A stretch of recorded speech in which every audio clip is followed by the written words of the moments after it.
할렐루야. 우리 옆에 분들 다시 한번 인사할 때 부흥의 큰 기적을 기대합시다. 아멘. 이 시간 말씀을 받겠습니다. 이 복된 시간에 주시는 우리 하나님의 말씀은 에베소서 4장 1절부터 6절까지의 말씀입니다. 에베소서 4장 1절부터 6절까지의 말씀, 하나됨을 지키라 라는 제목으로 오늘 말씀을 받겠습니다. 에베소서 4장 1절부터 6절입니다. 우리 화면을 보시고 우리 1절부터 6절까지 함께 교독합니다. 그러므로 주 안에서 갇힌 내가 너희를 권하노니 너희가 부르심을 받는 일에 합당하게 행하여 모든 겸손과 온유로 하고 오래 참음으로 사랑 가운데서 서로 용납하고 평안에 매는 줄로 성령이 하나 되게 하신 것을 힘써 지키라. 몸이 하나요 성령도 한 분이시니 이와 같이 너희가 부르심의 한 소망 안에서 부르심을 받았느니라. 주도 한 분이요 믿음도 하나요 세례도 하나요 하나님도 한 분이시니 곧 만유의 아버지시라. 만유 위에 계시고 만유를 통일하시고 만유 가운데 계시도다. 아멘. 여러분들은 우리 동부교회를 사랑하십니까? 진짜요? 성찬식과 이 세족식을 같이 하는 교회가 있었다고 그래요. 우리나라 교회는 아니고 미국에 있는 교회인데 이 교회에서요, 그 예수님처럼 예수님이 제자들의 발을 씻겨준 것처럼 이 목사님의 성도들의 발을 씻겨주면서 먼저 섬기겠다라는 의미의 좋은 취지로 이렇게 성찬식하고 세족식을 같이 한 겁니다. 처음에는 좋은 취지로 시작이 됐는데 어떤 한 성도님이 의문을 품은 거예요. 어떤 의문을 품냐면 가만히 보니까 목사님이 발을 씻겨주시는데 왼발부터 씻겨주시더라는 거예요. 그래서 너무 궁금해서 묻습니다. 목사님, 성경에서는 오른쪽이 최고인데 왜 굳이 왼발부터 씻겨주십니까? 이렇게 물으니까 목사님이 아니 성경에 예수님이 오른발부터 씻겨줬다는 얘기가 나와요 안 나와요? 안 나오잖아요. 그러니까 오른발부터 씻겨주던 얘기가 없는데 제가 왼발을 씻겨주든 오른발을 먼저 씻겨주든 씻겨주는 게 중요하지 뭐가 중요합니까? 이렇게 얘기하니까 이분이 화가 난 거예요. 아니라고. 무조건 성경에서는 예수님이 오른발부터 씻겨줬을 거라고 생각하고는 성도들과 함께 나와서 교회를 세워요. 그 교회 이름이 뭔지 아세요? 그렇죠. 오른발 교회로 교회 이름을 지은 겁니다. 사람들이 그 교회 이름을 볼 때마다 묻는 거예요. 도대체 왜 교회 이름이 오른발 교회냐? 이게 무슨 의미냐? 그때마다 이 성도님이 성도들과 함께 예배 드리는 그 공동체에서 이 얘기를 들을 때마다 그들이 한결같이 하는 얘기가 뭐냐면 우리는 진짜 예수님을 사랑합니다. 진짜 교회를 사랑하기 때문에 성경적 오른발 교회라고 이름을 지은 겁니다라고 대답을 한다라는 거예요. 여러분 웃기지 않습니까? 성경에 어디 그런 얘기가 있고 성경에 어디 그런 뉘앙스가 있는지 잘 모르겠어요. 여러분 다시 물어볼게요. 여러분들은 우리 동부교회를 사랑하십니까? 여러분 사랑한다면 우리에게 남은 숙제가 하나가 있어요. 사랑은 누구나 할 수 있거든요. 근데 중요한 건 뭐냐면 우리가 어떻게 교회를 사랑해야 하느냐 하는 거죠. 어떻게 사랑하는 것이 진정한 교회 사랑이냐 하는 것을 말해주고 있는 거예요. 오늘 본문은 특별히 교회론적으로 굉장히 중요한 본문입니다. 왜냐하면 어떻게 천국 같은 교회, 어떻게 하나님 나라의 영광을 맛보는 교회로 세워갈 수 있는지를 보여주기 때문에 그런 거예요. 제가 어제도 말씀드린 것처럼 여러분 교회가 행복하고 기쁘면 가정도 행복하고 기뻐질 줄로 믿습니다. 가정이 행복하고 기뻐지면 우리의 삶도 기뻐질 수밖에 없는 거예요. 그래서 이건 트라이앵글 구조예요. 교회와 가정과 우리의 삶은 늘 함께 가는 거거든요. 그런 의미에서 오늘 본문이 그렇게 중요하다라는 거죠. 특별히 3절이 중요한데요. 우리 3절 말씀을 화면 보시고 같이 읽습니다. 시작. 평안에 매는 줄로 성령이 하나 되게 하신 것을 힘써 지키라. 다시 한번요. 시작. 평안에 매는 줄로 성령이 하나 되게 하신 것을 힘써 지키라. 아멘. 여러분 천국 같은 교회, 하나님의 영광을 맛보는 교회는요 성령 안에서 하나 된 교회인 줄로 믿습니다. 이걸 원팀이라고 말할 수 있거든요. 우리 동부교회는 원팀이라는 거예요. 하나로 똘똘 뭉쳐서 치열한 영적 전쟁을 싸우는 교회라는 거죠. 그럼 어떻게 우리가 성령 안에서 이 하나된 교회를 세워갈 수 있는가? 오늘 본문은 두 가지를 말해주는데, 첫 번째가 뭐냐? 한번 따라할까요? 서로 용납하자. 서로 용납하자. 근데 이번 제가 이 제목을 딱 정하고 나니까 좀 약간 약해요. 그래서 뭐라고 만들었냐면, 서로 용납하기 위해 뭐 하자고요? 싸우자는 거죠. 다른 거 싸우지 말고 서로 용납하기 위해 싸우자는 거예요. 여러분, 용납이 뭐예요? 용납이 뭡니까? 용납이라는 것은요, 그냥 있는 그대로를 받아주는 게 용납이에요. 부족하면 부족한 대로, 넘치면 넘치는 대로, 연약하면 연약한 대로, 강하면 강한 대로 그렇게 서로를 받아들이는 게 바로 용납의 의미라는 거죠. 재미있게도요, 오늘 바울은요, 이 용납의 용어를 설명하면서 용납에 필요한 실제적인 마음들을 설명해 주고 있는데, 그 마음이 뭐냐? 2절 말씀을 보세요. 2절 같이 있습니다. 시작. 모든 겸손과 온유로 하고 오래 참음으로 사랑 가운데서 서로 용납하고. 아멘. 여러분, 용납을 위해 필요한 마음들이 뭐냐? 첫 번째로 겸손이래요. 여러분, 겸손은요, 하나님 앞에서 나를 낮추는 거예요. 그러니까 하나님 앞에서 내가 낮아지면요, 내가 낮아진 사람은 반드시 사람 앞에서도 낮아질 수 있기 때문에 그런 거죠. 반대로 말하면 하나님 앞에 낮아지지 않으면 우리는 절대로 사람들 앞에 낮아질 수 없어요. 두 번째가 뭐냐면 온유입니다. 근데 여러분, 우리가 온유를 생각하면 자꾸 약함을 생각을 해요. 아니에요. 온유는 약함이 아니라 내적으로는 그리스도의 강한 심장, 다시 말하면 흔들리지 않는 이 믿음을 가지고 외적으로는 한없이 따뜻하고 부드러운 말과 행동을 하는 것, 그게 바로 온유의 의미라는 거죠. 그리고 세 번째가 바로 오래 참음인데요. 여러분, 오래 참음이라는 게 실제적으로 어떤 의미냐? 분노로부터 멀어져 있는 감정, 그러니까 분노를 자제할 수 있는 감정이 바로 오래 참음이라는 거예요. 그리고 마지막 사랑은요, 앞에 이 세 가지 모든 것을 가능하게 만드는 조건 없는 희생적 사랑을 말할 때 이 사랑이라는 단어를 쓰는 겁니다. 자, 질문, 화면 잘 보세요. 여러분, 제가 말한 이 네 가지 어디서 많이 본 적 있죠? 언제 보셨어요? 그렇죠. 갈라디아서 5장에 등장하는 성령의 9가지 열매, 그 9가지 열매의 요약으로 오늘 4가지를 말하고 있다는 거죠. 그리고 이 네 가지가 한 단어로 요약이 되는데, 그게 뭐라는 거예요? 용납이라는 거죠. 이 용납이 결국에 성령의 9가지 열매가 이루어지면 우리의 삶에 자연스럽게 나타나는 거라는 거죠. 여러분, 용납의 사람은요, 항상 자신을 낮추는 겸손의 사람인 줄로 믿습니다. 용납의 사람은요, 항상 그리스도의 강한 심장을 가지면서도 따뜻하고 부드러운 말과 행동을 하는 온유한 사람이에요. 용납의 사람은 분노를 자제하고 모든 것을 조건 없는 희생적 사랑으로 껴안는 오래 참고 끝까지 사랑하는 사람이라는 거죠. 한번 상상해 보세요. 이런 사람들이 많은 교회, 어떤 교회가 될 것 같습니까? 그렇죠. 천국 같은 교회가 될 수 있다는 거죠. 이런 사람들이 많은 가정은 어떤 가정이 돼요? 천국 같은 가정이 될 수밖에 없는 거예요. 이런 사람이 많은 다락방은 천국과 같은 다락방이 될 수밖에 없는 거죠. 여러분, 무엇보다도 용납의 사람이 되시기를 간절히 축복합니다.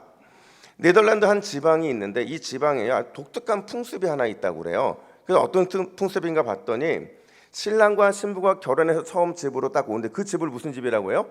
신혼집이라고 하잖아요. 신혼집에 반드시 일부러 인생에 딱 2번만 열리는 문을 만든다고 그래요. 신기하지 않아요? 쓸모도 없는 문을 하나 더 만드는 거예요. 이 일생에 딱 2번 열리는 문을 만들었는데, 언제 열리느냐? 언제 열렸을까요? 부부가 결혼해서 집으로 들어올 때 그 첫 번 문이 열린다는 거죠. 그리고 단 한 번도 열리지 않다가 언제 열리느냐? 그렇죠.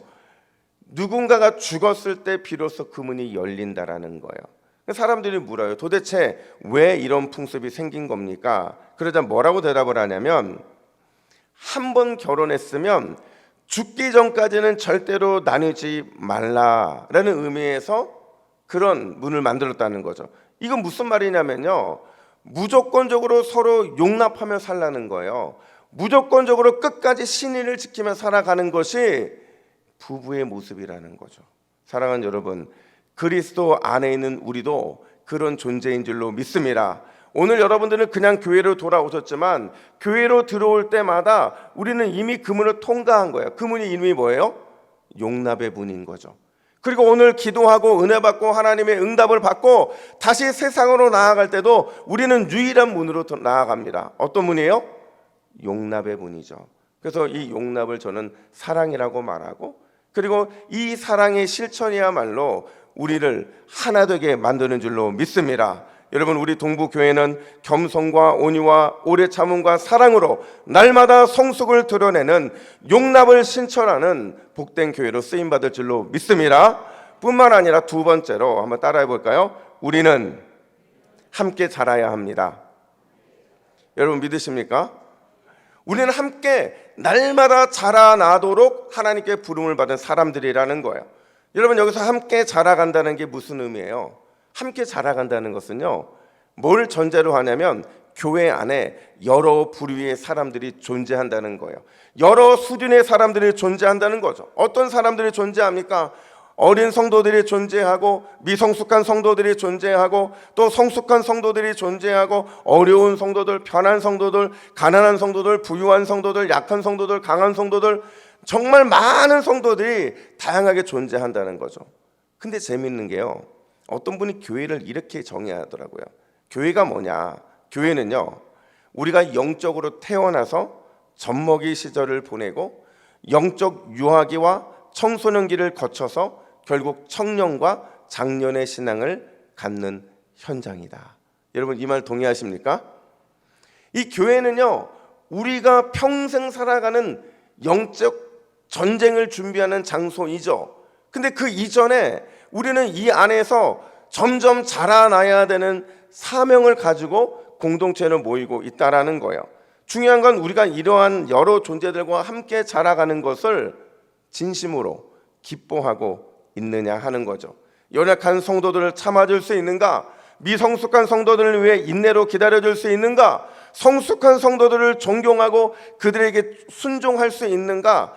이걸 기쁨으로 감당할 수 있는가 하는 것이 우리에게는 숙제라는 거예요. 여러분, 지금 우리가 보고 있는 성경이 어디예요? 에베소서죠. 여러분, 에베소서는요, 특별히 에베소 교회는요, 굉장히 전투적인 교회였어요. 이 전투가 얼마나 치열했는지 그 당시 이단들로부터 많은 교회들이 무너졌거든요. 그 칭찬받는 교회들이 다 무너지고 있는데 그 끝까지 십자가 복음을 지켜낸 교회가 어느 교회일까요? 에베소 교회였어요. 영적 진리를 감당하는 데는 최고였던 거죠. 그래서 그들이 칭찬을 받습니다. 근데 여러분, 에베소 교회가 칭찬만 받습니까? 아니에요. 아주 치명적인 책망을 받죠. 그 치명적인 책망이 뭐예요? 우리 요한계시록 2장 4절 말씀 같이 읽습니다. 시작. 그러나 너를 책망할 것이 있나니 너의 처음 사랑을 버렸느니라. 아멘. 자, 여러분, 에베소 교회가 진리의 전쟁에서는 승리했는데 그들이 책망을 받은 이유가 뭐예요? 그렇죠. 처음 사랑을 버렸다는 거죠. 여기서 처음 사랑이라는 것은요, 복음으로 서로를 용납하고 따뜻하게 안아주는 그 마음을 말해주는 거예요. 여기서 처음 사랑은요, 그리스도의 사랑 안에서 서로 기다려주고 참아주고 인내해 줄 수 있는 그 넉넉한 마음을 의미하는 거라는 거죠. 여러분, 우리 동부 교회의 가장 우선순위는 날마다 복음으로 서로를 용납하고 따뜻하게 안아주는 처음 사랑의 교회가 되어야 되는 줄로 믿습니다. 끝까지 기다려주고 인내하면서 참아주면서 그렇게 사랑의 진한 향기가 가득한 교회, 그 교회가 우리 동부교회가 되어야 되는 줄로 믿습니다. 여러분, 재미난 질문 하나 드려볼까요? 제가 부임한 지 얼마나 됐을까요? 그렇죠? 3년이 막 지났어요. 근데 정확하게 말하면 1106일이 지났습니다. 오늘 딱 그날이에요. 1106일째. 저도 평소에 계산 안 해요. 오늘 한번 요거 해보려고 계산을 해봤는데 제가 가만히 생각해봤어요. 제가 동부교회 3년 동안 있으면서 기도 1순위가 뭐였나, 제 사역 1순위가 뭐였나, 나는 무엇을 향해 지금까지 달려왔나, 이걸 좀 고민하다 보니까 저에게 이런 생각이 들더라고요. 제가요 우리 교회 와서 정말 부흥을 위해서 기도했던 적은 거의 없는 것 같아요. 하나님 우리 동부교회가 막 차고 넘치게 해달라고 이런 기도를 해본 적이 별로 없는 것 같아요. 되게 실망스럽죠. 근데 제가 뭘 위해 가장 많이 기도했냐면 우리 교회가 하나 될 수 있도록, 사랑으로 하나 되고 서로 격려하는 공동체가 되어서 누가 보더라도 우리 동부교회가 천국 같은 교회, 하나님의 영광, 하나님의 은혜가 부어지지 않으면 안 될 것 같은 교회, 그 교회를 위해서만 제가 3년간 달려왔던 것 같아요. 이제 또 저에게 또 다른 달려갈 길들을 하나님이 주실 텐데 그때는 우리가 이루어 놓은 이 사랑과 하나됨을 통해서 정말 하나님의 놀라운 부흥의 역사를 위해서 우리가 함께 기도하기를 간절히 축복합니다. 왜냐하면 제가 요즘에 그런 생각이 들어요. 우리 교회가 정말 이 영적으로 승리하는 방법을 조금씩 배워가고 있구나. 우리 교회 안에 나도 모르게 조금씩 승리하는 법을 체득해가고 있구나라는 것이 제 안에 확신을 들었기 때문에 그래요. 여러분 4절 말씀에서 바울은 이렇게 말합니다. 우리 4절 말씀 같이 있습니다. 시작. 몸이 하나요 성령도 한 분이시니 이와 같이 너희가 부르심의 한 소망 안에서 부르심을 받았느니라. 아멘. 여러분 우리가 말로는 하나됨을 말할 수 있어요. 근데 이 하나됨은요 정말 멋진 구호가 아니에요. 그렇게 훌륭한 구호가 아닙니다. 왜냐하면 이 하나됨을 위해서는요 우리가 아주 처절한 내 안에 어떤 특별한 헌신과 수고가 있어야 되기 때문에 그래요. 이 하나됨을 위해서는 구체적인 포기가 있어야 되고요, 내가 처절하게 내려놓음으로 인해서 잃어버리는 것이 있기 때문에 그런 거예요. 그걸 통해서 우리는 반드시 하나가 될 수 있다는 거죠. 그걸 실제로 보여주신 분이 예수님이시고 2000년 동안 그렇게 교회는 하나됨을 지켜와서 지금 우리가 이 교회 공동체라는 이 공동체를 세울 수 있다는 거예요. 여러분 다시 한번 사랑으로 함께 자라나는 우리 동부교회 되시기를 간절히 기도하시기를 간절히 축복합니다. 말씀을 정리합니다. 여러분 바울은 우리에게 천국 같은 교회, 그리고 하나님 영광에 나타나는 그 교회가 어떻게 될 수 있는가 두 가지를 말했어요. 첫 번째로는 서로 뭐 하라고요? 용납하라. 용납 속에는 겸손이 있고요, 온유가 있고요, 오래 참음이 있고 사랑이 있어요.